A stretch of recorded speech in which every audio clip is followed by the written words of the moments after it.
We have now reached our final roundtable discussion of the day titled Youth Empowerment Towards COP28 and a More Sustainable Future, moderated by Ms. Maya Haddad, Sustainability Manager at Ajman University. Enjoy the discussion.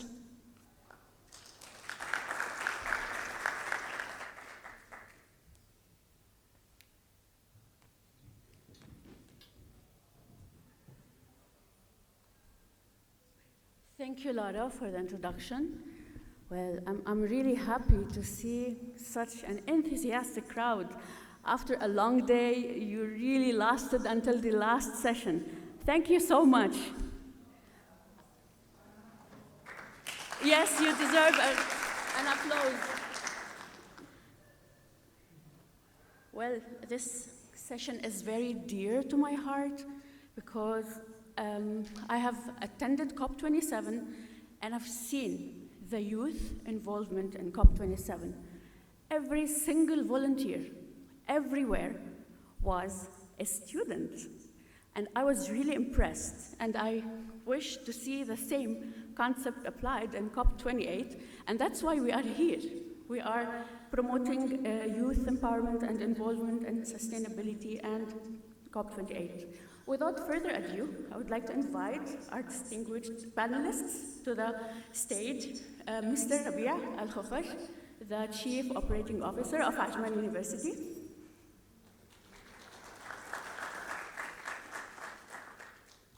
Professor Imad Al-Siyuf, Director of Sustainability, University of Sharjah.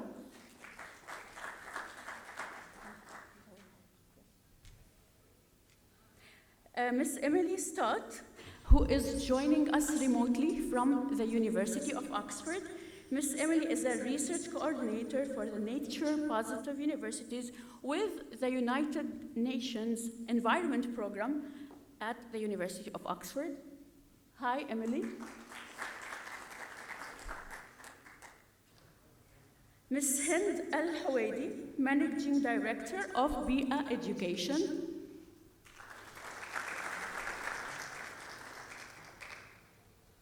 Mr. Antonios Voulidis, Director of Sustainability and Stewardship, New York University, Abu Dhabi. And last but not least, Ms. Obi Tawusi, HSE Lead from Sharjah National Oil Corporation.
Established recently our Office of Sustainability at the university. The reason why we did that is that many persons and many members of our community are sharing the responsibility to add something to promote sustainability across the community.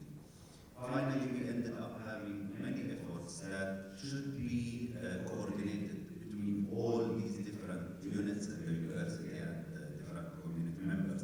So we found it's very important to have such efforts coordinated at a centralized level. That's why we established this office that will take the responsibility of coordinating all of these efforts in order to achieve the best results.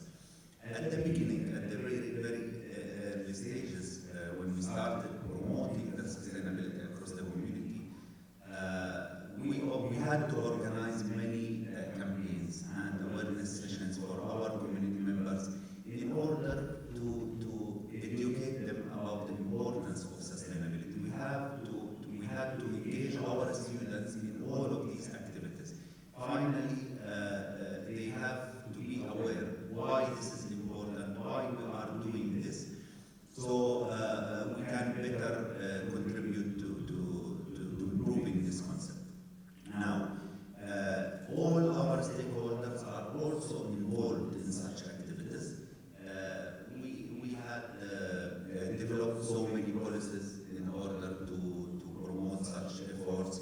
We had launched the digital transformation strategy that helped a lot in that effort in promoting the sustainability. We maintained paperless environment. We moved from paper-based processes and transactions in order to promote this sustainability concept. So we worked across different levels in order to promote the concept of sustainability, but first we had to educate all stakeholders about the importance of such concept and maintaining such environment. Thank you, Mr. Rabia, for sharing such exciting news about Ajman University's doing related to sustainability. Moving on to another well-known university in this field. I really had the pleasure in participating in one of the workshops with the University of Sharjah and I've seen the level that they have reached related to sustainability. Professor Ahmad, I would like to tell me how can sustainability circles be used to foster collaboration and partnerships across different sectors and stakeholders, including businesses, government agencies, and civil society organizations.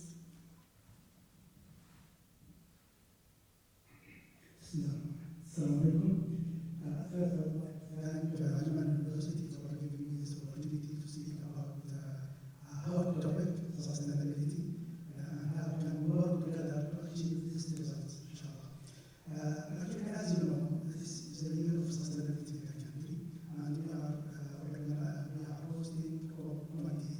This means that all organizations have to work toward race to zero, and we can see many organizations already planned and submitted their reports. The University of Sharjah is one of these universities or organizations that have submitted and published their report by end of March. And as you can see, we have scope 1, 2, and 3, and as was mentioned previously, a lot of work should be done there. This means that every organization that is concerned about sustainability has to work and engage everybody at the organization. And from here, engagement. How can we engage everybody at the organization? This is the start. And inclusiveness. How can I include everybody, because achieving excellent results needs everybody. That's why from my experience, I started my career in industry for 6 years. I noticed something that when I start with an initiative or something, a new project, the response from the people is not high if they are not involved from the beginning. And this leads us to the discussion that we had today, for example, about top-down, bottom-up approach. So my emphasis here is that we have to work with the bottom-up, up-down approach. We have to have the leadership committed to support, but on the other hand, we cannot impose solutions to organizations and we have resistance to change. That's why we have to build the right environment about organization. This is the start. From here, I came up with a new concept. We established the Sustainability Office in 2017. We did benchmark, and we agreed that we have to have a dedicated unit. But to do that, we need to have engagement with everybody. From to get that, for example, total quality management. Total quality management concept, in the 1960s, they were poor quality. But how did they manage to achieve this quality now? Because of many tools. One of them is called quality circles. So I call this concept, I call it sustainability circles. So to answer answer your question, I will just give a brief introduction about what is sustainability circuits. It is adapted from quality circuits, where if we have a challenge or a problem, we need to have people who are interested to work, not forced. And this is what they used. They have, after the working hours, they sit together, voluntarily discuss, identify the problems, analyze them, find solutions, and then submit them to the top management to be implemented. And this is simply the idea. We developed what we call sustainability circuits. Now, started with 20 circuits. Now we have this year 34 different sustainability circuits covering mainly energy, transportation, water. We have our leader, Dr. Lucy, the leader of water sustainability circuits, animal welfare, 34 circuits. Now, my suggestion is that on one hand, cannot clap. We have good experience at the university. On the other hand, we have seen we have a gap between academia and industry. In order to bridge this gap, we can exchange experience. My suggestion is that have something like this or different, but achieving the same goal, engaging people at all organizations like sustainability circuits. You can identify the problems, analyze them, and giving up brainstorming with solutions.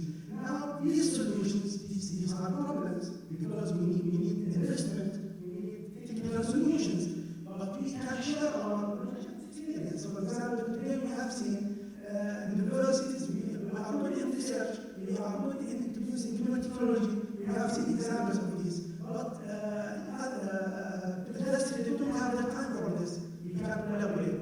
We can also, the government can support. Sometimes we need to have regulations. For example, today, Mr. Ashley here mentioned about waste because it is not sorted. For example, I lived in Sweden. We sort everything from the beginning, but we sort it because we are forced to do that. If I don't sort, I will pay the cost for the container. So we need to change our regulations and so on. Not taking more time. My suggestion is that implementing something like sustainability circuits, collaboration between all the relevant stakeholders through what we call it triple helix or quadruple helix framework, which is also proved to connect all these, and we have many ways to find common problems, common goals. Then we can discuss how can we collaborate to achieve the results that we are and we have to achieve by 2050 or 2030. Thank you very much. That was really insightful, Professor Matt. And before I move to Ms. Emily, I would like to ask you a very quick question. Can everyone join your sustainability circles? Yes, of course. This is open for everybody. We can share knowledge and experience. We have, for example, this year, tourism sustainability circle. We have external members from other international. We are also, by the way, I just mentioned that using this methodology, we achieve excellent results. We are number one in the country for the 6th year in a row in Green Metric ranking. We are the first university in the region, in the Middle East to achieve gold in STARS ranking. And if I have time, I can come to this, how can we utilize it. It is open for everybody. It is open for the industry. Now we have supervising non-PhD students with charge and responsibility to implement it at charge and responsibility. It means the same concept, it can be implemented everywhere with industry, and I can claim that it can achieve great results. That's amazing, Professor Matt, and really inspiring to all of us to really apply the concept of sustainability circle everywhere. Moving on to Miss Emily. Miss Emily, you are joining us from the UK, from the University of Oxford. Ms. Emily is really active in the field of environment and diversity. She was actually one of the pivotal members in launching the Nature Positive Alliance at COP28 in Montreal this December.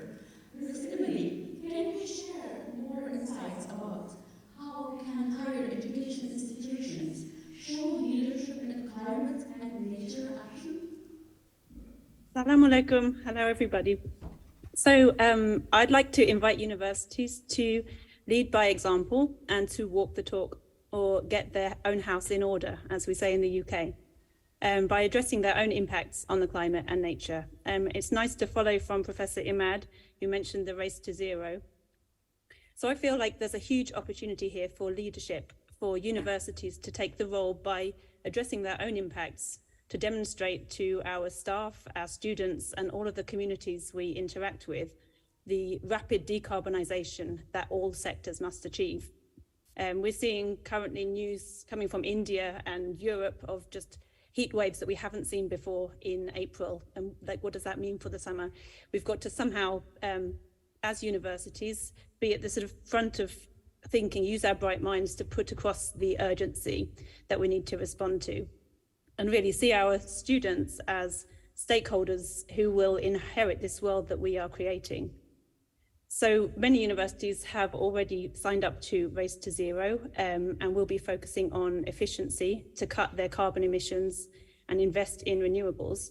So I would like to invite you to take the next step and recognize how the climate and ecological crises are interlinked, and commit also to a nature positive target, or a net positive impact on biodiversity. So the network that Maya mentioned, we currently have 500 universities in our sort of broad network, and 130 of those, including Ajman University, have made a nature positive pledge, committing to work towards a sort of nature positive target like the Race to Zero for carbon. And we can do this in many ways. It's not too prescriptive. We can start by rewilding our campuses, looking at native planting suitable for local conditions and aware of the rainfall required to keep these things growing. And also by using native planting, we can support a range of other species. We can also consider nature-based solutions to benefit both climate and nature. But more importantly, focusing on the hidden costs of our supply chains, just like Scope 3 for carbon.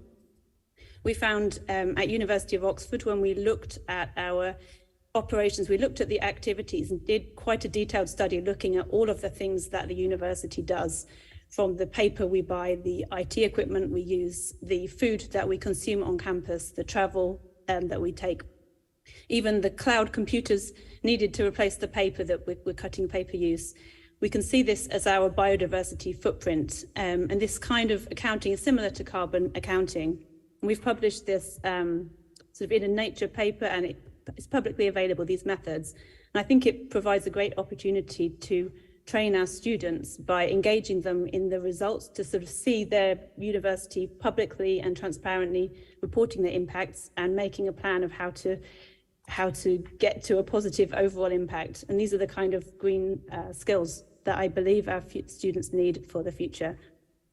So finally, I think working together as a community of institutions, sharing best practice and examples along the way, is a great way to do this. None of us know the answers right now, but just by working together, we can help restore our ecosystems and create the resilience that we all need to help us weather climate change.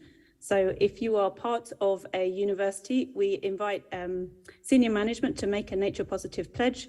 We also have, I liked Professor Imad mentioned the top-down and the bottom-up approach. We also believe in this, and we also have a student ambassadors program, so students can sign up to take action on their campus.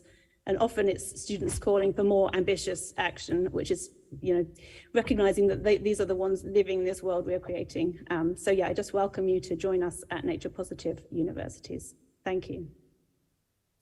Thank you so much, Ms. Emily, for this delightful talk about the Nature Positive Alliance and supporting biodiversity. I believe that this is an open call for all universities to join the Nature Positive Pledge. Moving on to another sustainability pioneer in the UAE, Rita. We have Ms. Hindras, who is the Director of Rita Education. Education is really important to me, and they have set apart a division only for education. So, can you just explain to us what role does Rita play in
longer have the luxury to think of environmental education as a choice. We crossed that line years ago. It's now a need that we have to address starting from this point. Such a forum and such big events like COP28 and then events like the World Future Energy Summit, which take place every year in Abu Dhabi, are very important because we're trying to come together as a nation and as the world to actually mitigate or put actions for our actions that we took, let's say 20, 30 years ago, so that we can start seeing the impact and the positive impacts for the next 20 and 30 years to come. That's why environmental education and awareness is very important. What we're trying to do is shift the mindset, as I said, to make it something that is no longer an elective, but it needs to be mandatory at this time. Thank you so much, Ms. Hind, for giving us a brief on all the initiatives that you are taking to empower our youth Towards a more sustainable future. Well, personally speaking, when I first came to the UAE, the moment I saw the new environment and sustainability came to my mind. So I'm really happy that you are still making even a larger impact. Moving on to Mr. Antonios. First of all, congratulations on having New York University, Abu Dhabi, the chair of the university's climate network at COP28. This is really Impressive. And we're so glad to have you with us. Thank you very much. Thank you. So my question to you, Mr. Antonios, would be explain to us some of the key challenges and opportunities higher education institutions in the UAE are facing in promoting sustainability and CO2 reduction within the institution, and how can cross-sectoral collaboration be fostered to address these issues? Thank you very much, and thank you very much for the invite. It's really great to be in Ajman. It's really great to be at Ajman University. It's my first time here. It's a great campus. It's a really great event today, and I'll try to keep it short because I'm at the end of the day and everybody really is tired and wants to go home. You mentioned the University Climate Network, and I just wanted to say something very briefly about that, given that this is a very important year, the year of sustainability. COP28 is coming to the UAE at the end of the year, so that was an idea that came from our Vice Chancellor last year, and we started discussing with the Office of the Special Envoy for Climate Change about formulating a Universities Climate Network, an idea actually that started back in COP26, as we saw, for example, with the UK Universities Climate Network, and we wanted to establish something similar here in the UAE and bring together universities, and we believe also that the network will start growing over time. It's not something that will only be here only for COP28, but will stay here as a legacy piece as well for following COPs. So the idea is that we bring all the universities together to start showcasing at these big events how the academia of the UAE primarily, collectively, what we all do. And we've seen and we have noticed here today so many great examples of how universities actually are leading this space. So how collectively the UAE academia is working to address the biggest challenge of our time, which is climate crisis. And to that extent, we are very happy that we established the University Climate Network, and this is something that, as I said, we are working with the COP28 team to have a full set of programming for the COP28 in the end of November. Now, going back to your question about some of the challenges and some of the opportunities, especially working on sustainability or on the CO2 reduction in the universities, and given, for example, that also NYU Abu Dhabi established the Office of Sustainability a couple of years ago, and I'm the inaugural director and the first ever director here in NYU Abu Dhabi. For us, one of the first challenges that we faced, and we are in the final stages of establishing our own climate action plan, that we showcase our carbon neutrality goal, is that we faced a gap primarily in data. And when I say data, not only internally within our campus, but also primarily in identifying, for example, proper the emissions factors, greenhouse gas emission factors, so that we can, all of us, when we, for example, put our reports out there, it's apples to apples, right? We compare our data against your data and our emissions against your scope 1, scope 2, scope 3. And this was really an extensive exercise where we went to, and we partnered with a lot of government agencies in Abu Dhabi to identify that data and be able to have and establish proper metrics within our climate action plan. But also, if I go beyond that, I think also speaking of those carbon neutrality goals and all those targets that we are all setting as we move forward, I think also there's a gap in the regulatory framework as we speak, because especially in Abu Dhabi, there's an issue right now that we are not allowed, for example, to sell back to the green units, right? If we are to produce renewable energy, we have to consume that renewable energy.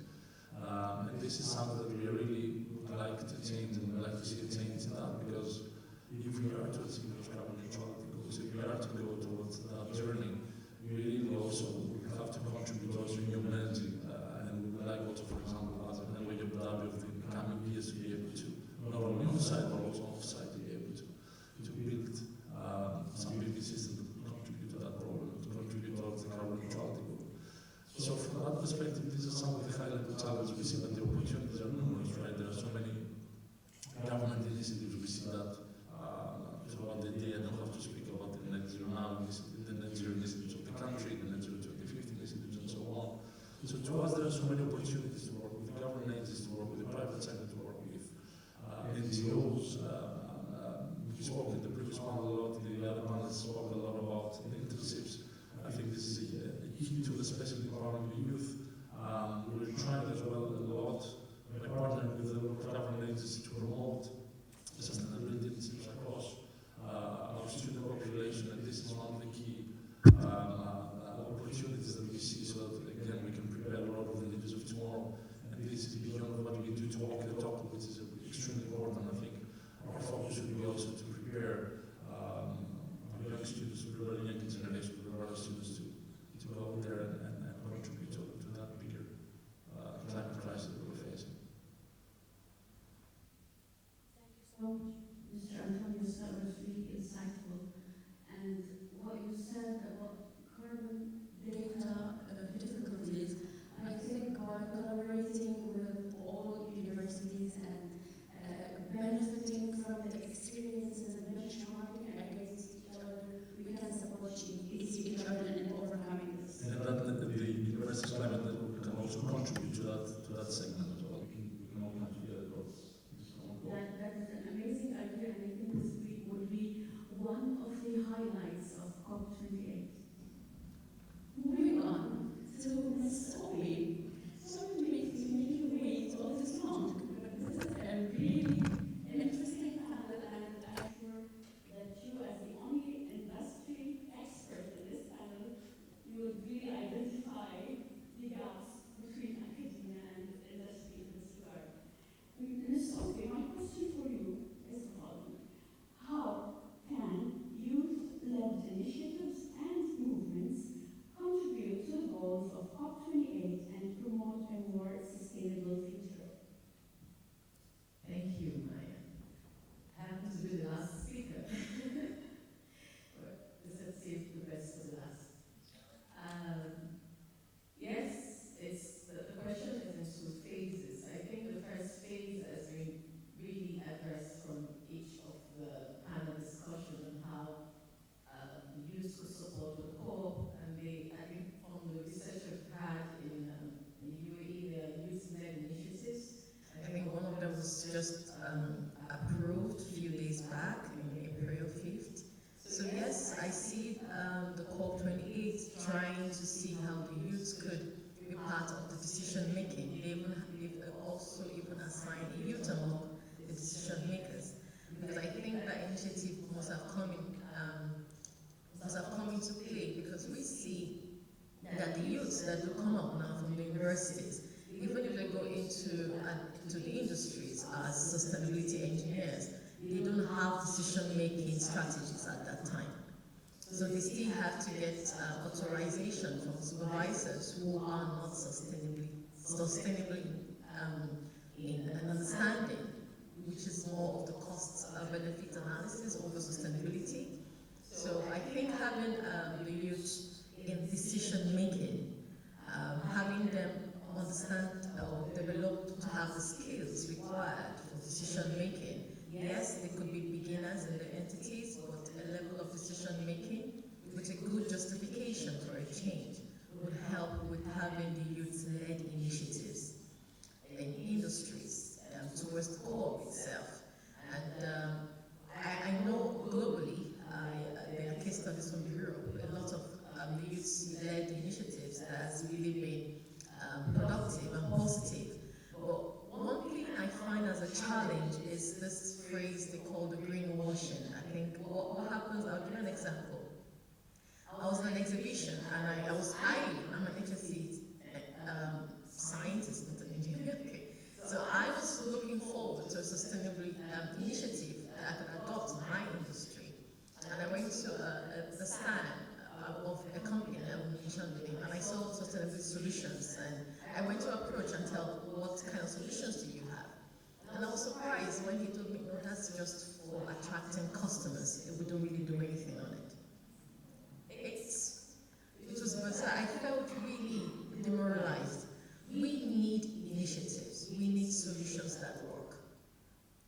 I am having my PhD ongoing. We need to go out of research into practical implementation. And we see that the youth that could go further to research works, the youth to understand that it's beyond greenwashing, it's beyond just having a marketing phrase on your label to attract businesses. It goes beyond awareness in discussion.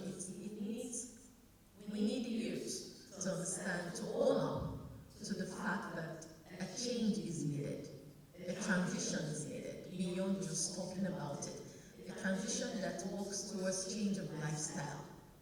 Our youth still have the lifestyle that I think the doctor from Tadra was giving an example of in the past, where you buy a bottle of drink, Mirinda, you have to return the bottle for an incentive.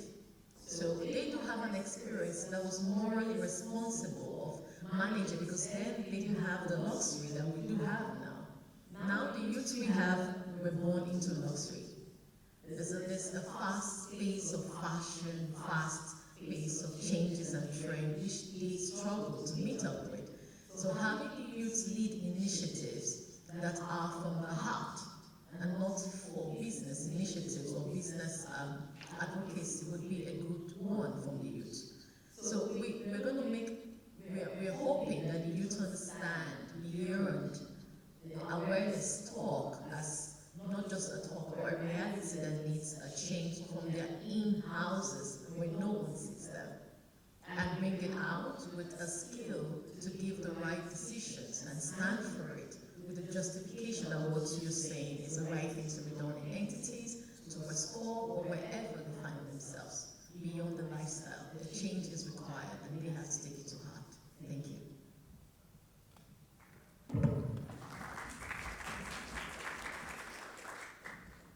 Thank you so much, Obi, for really putting out an important topic.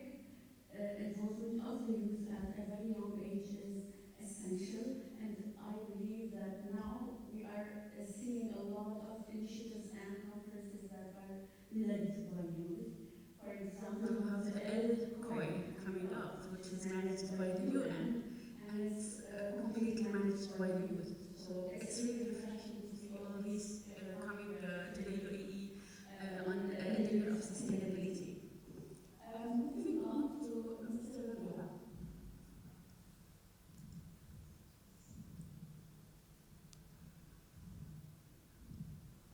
Let's talk about the role of the social media and the digital platforms. I would like you to tell me, how can digital and social media platforms be used to mobilize and empower society towards sustainability and CO2 reduction, and what are some best practices for using these platforms effectively? Shukran. Of course, first of all, we have to adopt a strategy. First, strategy for sustainability, strategy for climate change, and we have to use our social media channels to communicate this strategy, to make sure that the information is clear to all, to talk about our achievements, to set targets, to measure these targets, the achievement of these targets, and to communicate with all. Now, in order to make this effective and successful, the strategy has to be supported from the top level. This applies to everything, not only sustainability. In order to achieve success, we have to secure the support from the top level. This strategy has to be supported from the top level. In addition, all of these concepts have to be translated into daily routine, daily processes, daily transactions. Stakeholders have to feel that what we are talking about, what strategy, what vision we have is translated on the ground. So they have to see, for example, policies and procedures, practices that support the sustainability. Let me give you some examples when we started working on promoting the sustainability concept across our community. We adopted many policies, such as, for example, sustainable investment policy. We also started giving, for example, the priority to vendors when it comes to procurement. We started looking at the vendors, how do they deal with the environment? So we sometimes select some vendors who are adopting environmental friendly practices and processes, so that this way we have to prove to all stakeholders that we give priority to the environment. We give priority to promoting sustainability. In terms of financing, for example, we started thinking when you promote the culture of sustainability, everybody in each and every single unit will start thinking from this perspective. Now, for example, when getting financial aid for students, people started thinking that this has to be sustainable. It's not just to be done one time. We have to secure sustainable sources to promote to support our students financially. So we started thinking about having endowment funds, for example, so that we maintain a continuing source of funding and financial support to our students. So finally, to promote all of these activities, we have to talk about our achievements, to keep reminding the people about the importance of sustainability, and this is how we can best utilize our social media channels in order to keep communicating with all stakeholders. Thank you, Mr. Rabia, for pointing out the importance of sharing what we are doing everywhere in social media, on websites, and I personally agree that social media, especially LinkedIn, is a very powerful tool to connect businesses and universities together towards a common goal and partnering for a more sustainable future. Moving on to you, Emily. Can you just explain what are some innovative approaches to promoting sustainability that have been successful in engaging and empowering youth? I am sure that the University of Oxford is a pioneer in these things, and we would love to hear your feedback about that. Sure, thank you. So I would like to share just some examples from our Nature Positive Student Ambassador Program. So we have around 200 students worldwide. This is not just in Oxford, it's globally, I think almost 40 countries represented. And these are students who have signed up to take action on their campuses, whether or not their university has made a high-level pledge. And so we're developing a student toolkit of actions that students can take, and we meet once a month to share actions and tools on different topics. So the topics we've had so far this year have been wildlife recording using apps such as iNaturalist, whereby students go out on their campus and record the species that they see, whether it's plant or animal species, and that can work towards a kind of baseline to demonstrate the progress that universities are making to increase the wildlife on their campuses. Also, ecological restoration of degraded areas, moving towards zero waste. And this it's interesting to move beyond things like litter picks, which students are great at doing and really keen to, but also questioning the rights of companies to sell us single-use plastics, especially on our especially on our campuses, where we can be showcasing refill stations. And I thought it was interesting, Mr. Rabi's point about vendors, and I think we have a great opportunity at universities to specify the vendors and the companies that we engage with to make sure that their sustainability credentials are up to scratch. Another topic is sustainable food. And students have been looking at how the food served on their campuses can be more sustainable. Finally, students then share their experiences with these peers and using social media.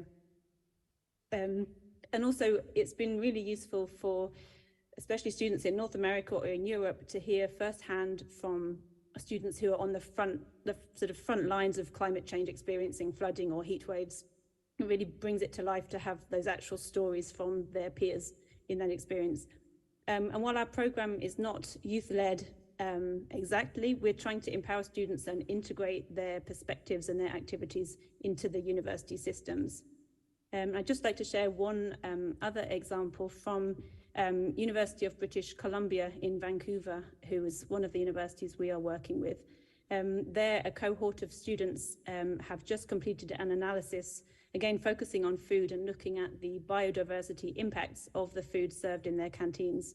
So this group of students on an environment studies course worked closely with us at University of Oxford, but with also their food procurement teams in their university to kind of contribute to their own institution's sustainability, but also learn important skills for the future.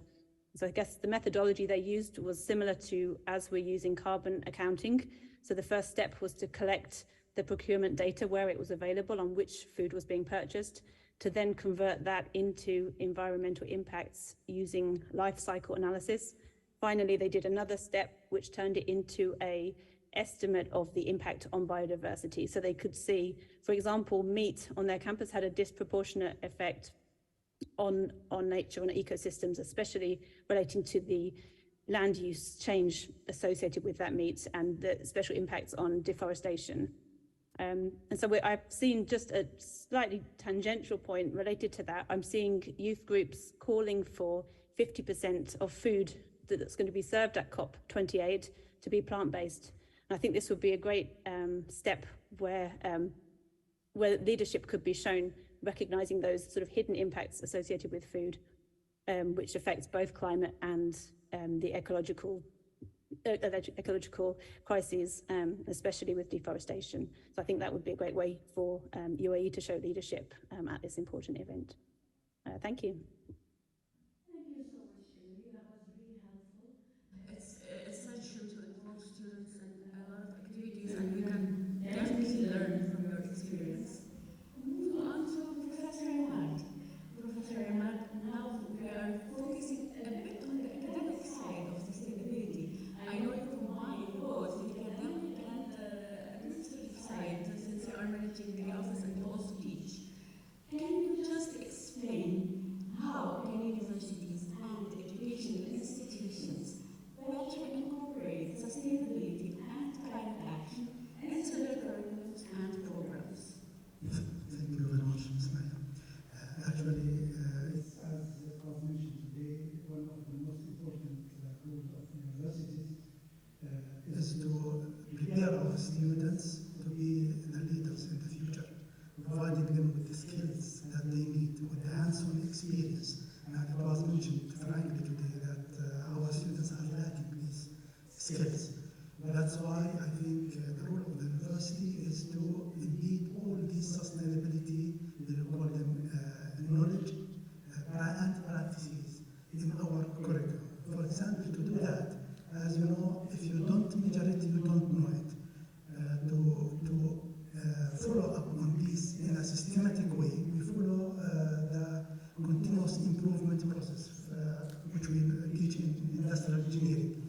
So, and we have what we call DMAIC methodology, that we need to identify the problem, analyze it, and suggest solutions.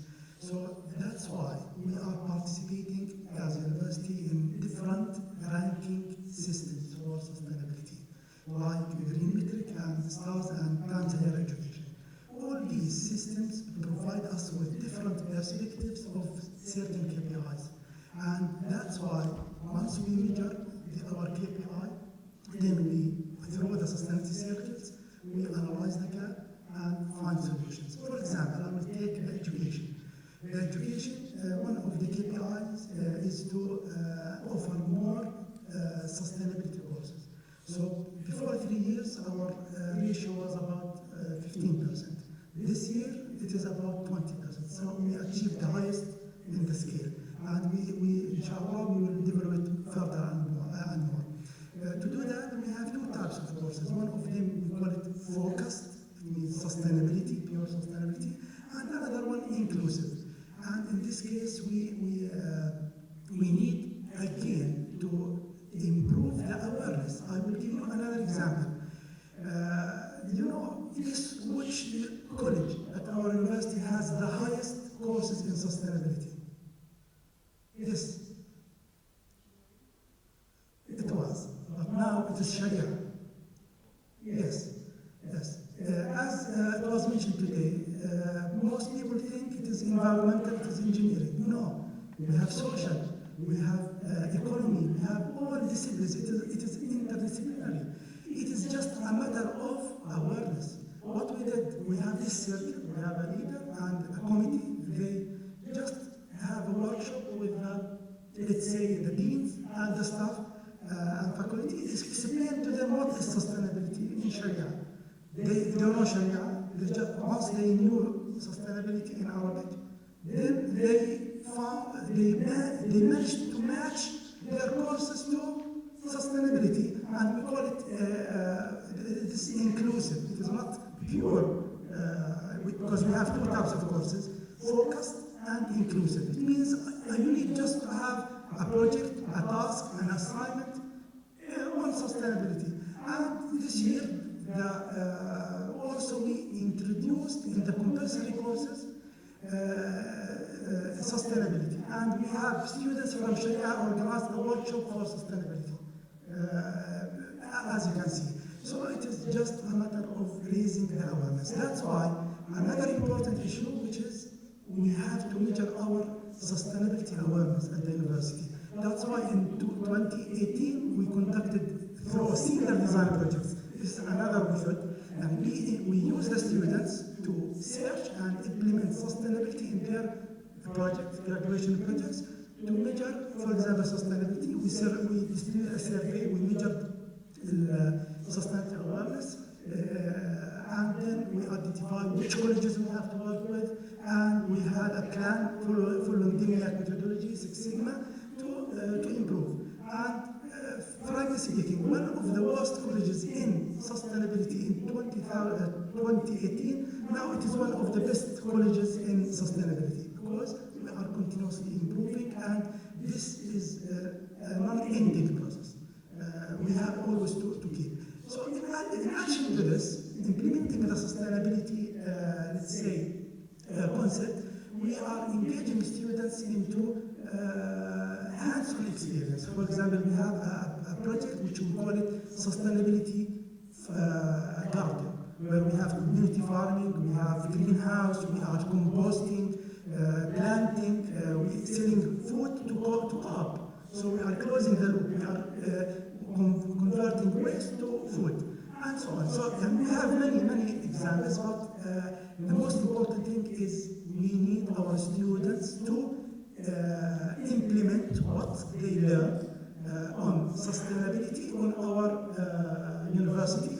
And we have many programs like eco-representative. Each department should have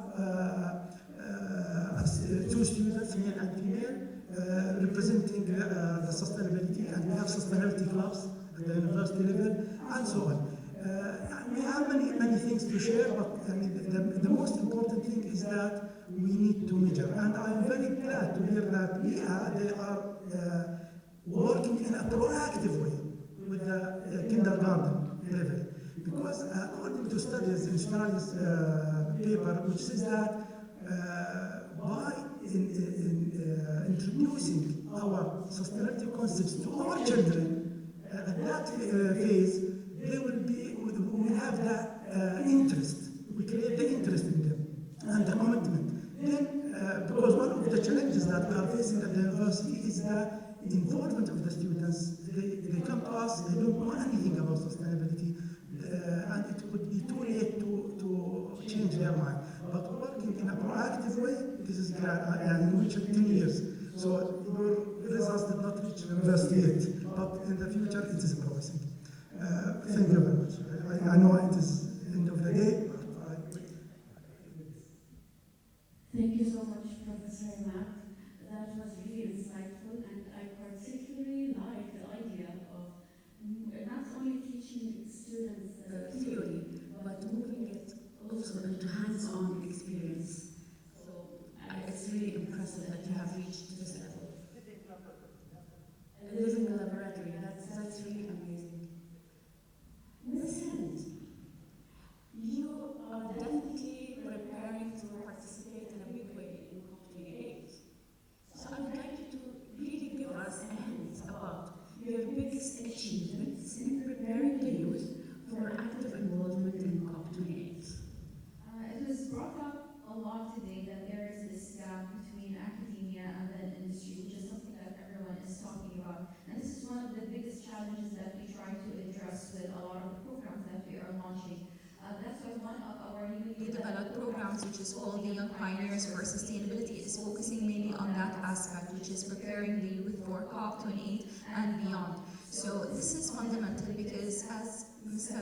Ahmad mentioned, there is a gap when it comes to the knowledge of the students, because unless you are seeking a career in sustainability or you previously studied at the university level, a lot of students don't have that fundamental knowledge.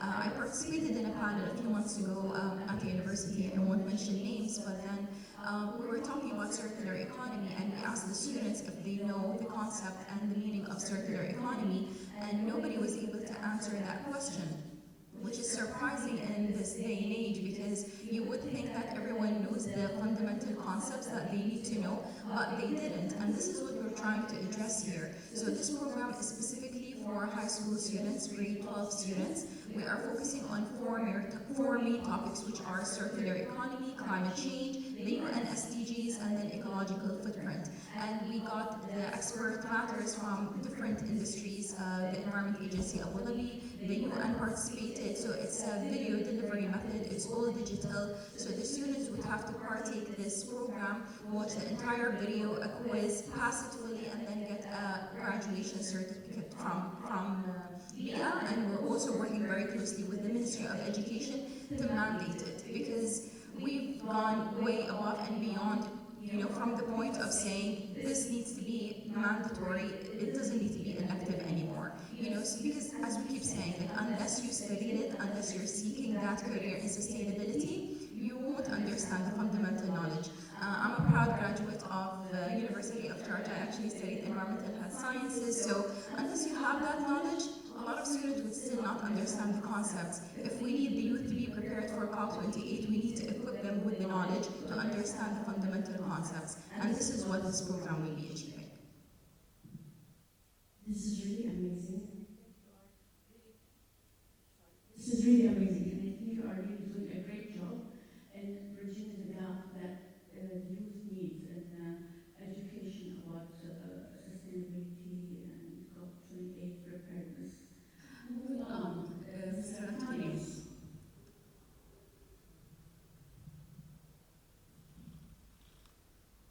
Mr. Antonius, I would like you to just explain to me in what ways can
research opportunities on sustainability and climate-related projects.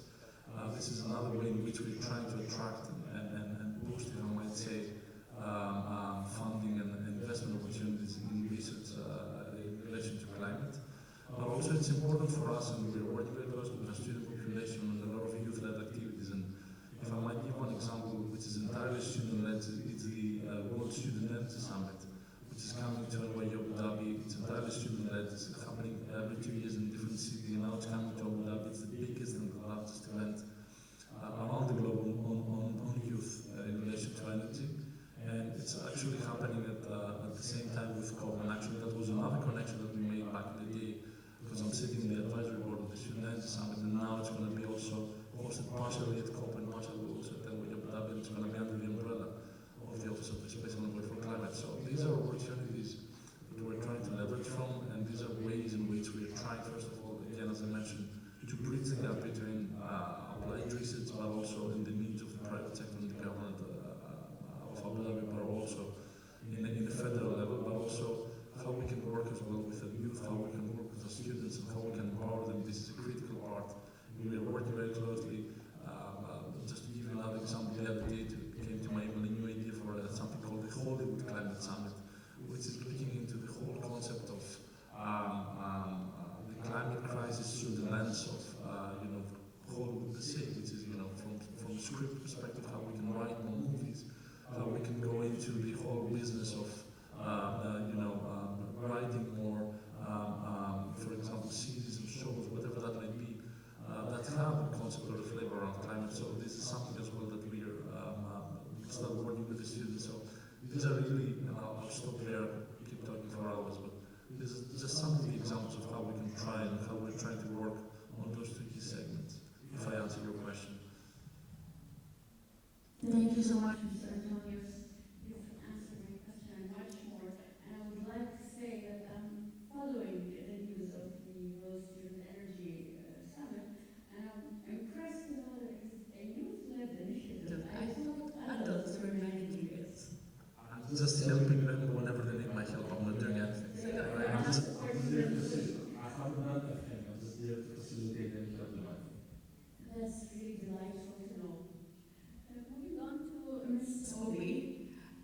Ms. Obi, can you tell us why is it important to educate the youth on the principles of circular economy, and how can circular economy approach aid transitions in achieving the sustainable development goals? Thank you, Maya. Okay, that's in two phases. All right.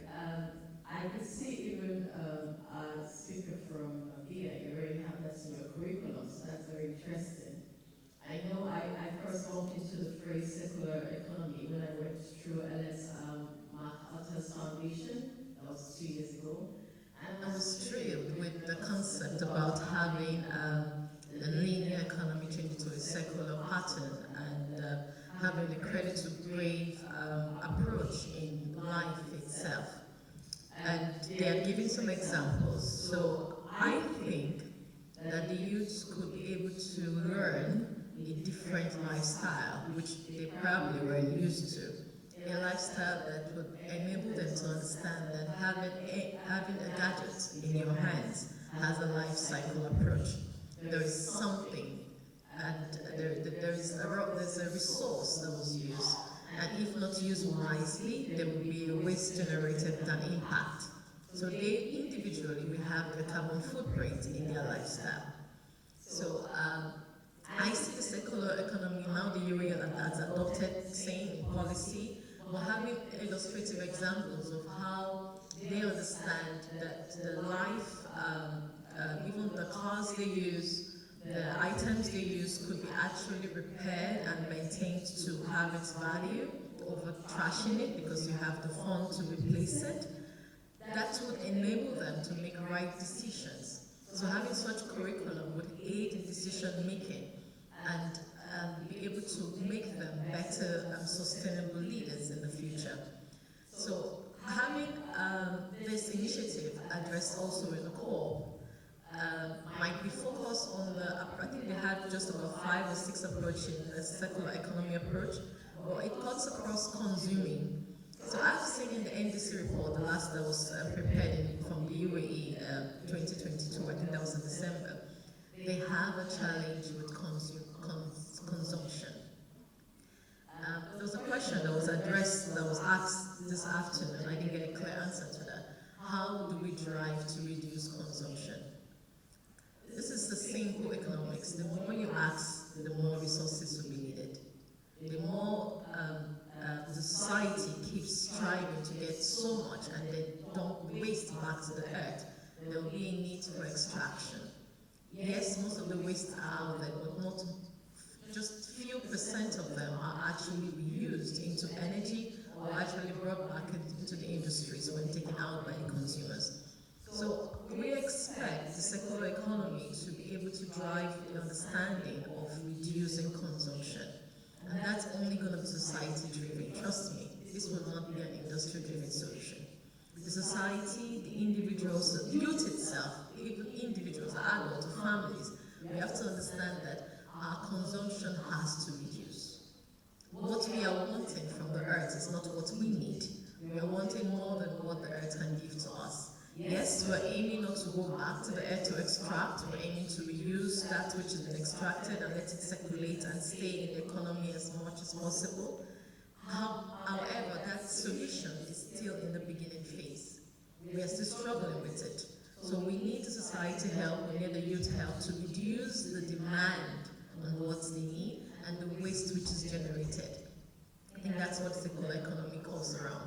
So having this ideology would help in the youth itself and also with the COP28 and even beyond. Because generally, any adoption of initiatives on climate change or on consumption or the SDG, it's a profitable initiative. It's going to be a win-win situation. But you changing your understanding and mindset and adopting a different approach towards demanding. I'm from the oil and gas industry. These initiatives was back, we already have our net zero commitment for 2032, which is very challenging, but we have understood the need for a change. As an oil and gas entity, we understood that yes, we might be helping with the transition from gas, natural gas as a cleaner gas resource.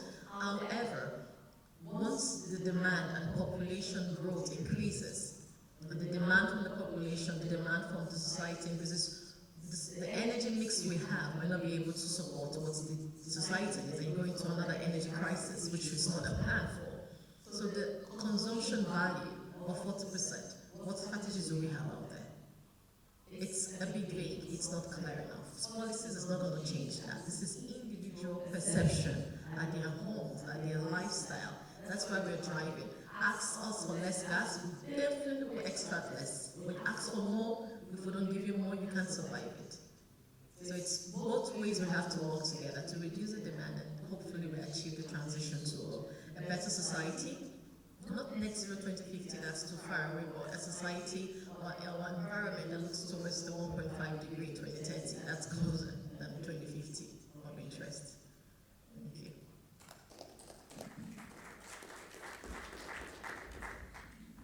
Thank you so much, Ms. Obi. You really tapped into a very important problem, which is consumption and raising awareness on reusing items instead of just purchasing additional items. I've read a really interesting concept in this regard about repaired hubs. So maybe later on we can explore the concept of forming repaired hubs in collaboration with industries and I'll give you an example. Sorry, I have to pause back in. no problem. You know, it is cheaper to buy a new item here than to repair it in the UAE. Back home, I'm Nigerian. Where I'm from, it's very cheap to get things repaired. It's very cheap to get things reused. It's very cheap to get items from your neighbor and still have value for it. But in here, it's easier to just dump it. You know, I took a phone or a watch for repair. And I asked what the cost was. It's almost equivalent to buying a new one. Why would I want to repair that? So the strategies on maintenance and repair in the Middle East has to be competitive with the market for new items. So there is no market for it. I don't see it. You have very few shops that are advocating for maintenance, advocating for repairs with value. So once we have a way to have a circular economy mindset in the youth, in the understand the new areas of opportunities out there and dive into it. This is an opportunity. SDG, trust me, is an opportunity for a diverse kind of business strategies that will work for profit if really harnessed properly. Exactly. I think we have a real opportunity here in promoting the concept of circular economy by really pushing towards the reuse and not purchasing of new items. So it is really delightful to hear your thoughts about the youth empowerment initiatives towards COP28. We could go on forever. We have many more questions prepared for this panel, but we are going to end it here. But definitely, this would not be the end of our conversation. We would continue it in different panels. I wish to thank every single one of you for joining us, and I'm sure we have raised a lot of insights on many ideas and initiatives, and definitely people would be delighted to join the sustainability circles, the Nature Positive Alliance, the BIA-led initiatives with the youth, also the university's climate network, and I'm sure Sharjah National Oil Corporation would definitely support a lot of initiatives. As I've seen, we are supporting also the public speaking competition that's going on right now in Dubai. So thank you very much.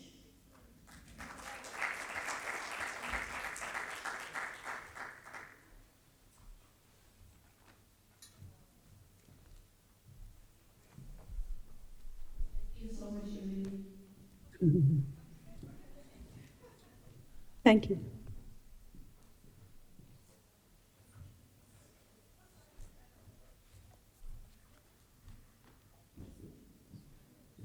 Thank you, Ms. Maya Haddad, thank you, Ms. Maya Haddad, and all participants for your engaging and insightful discussion on youth empowerment. As we come to the end of this event, I would like to extend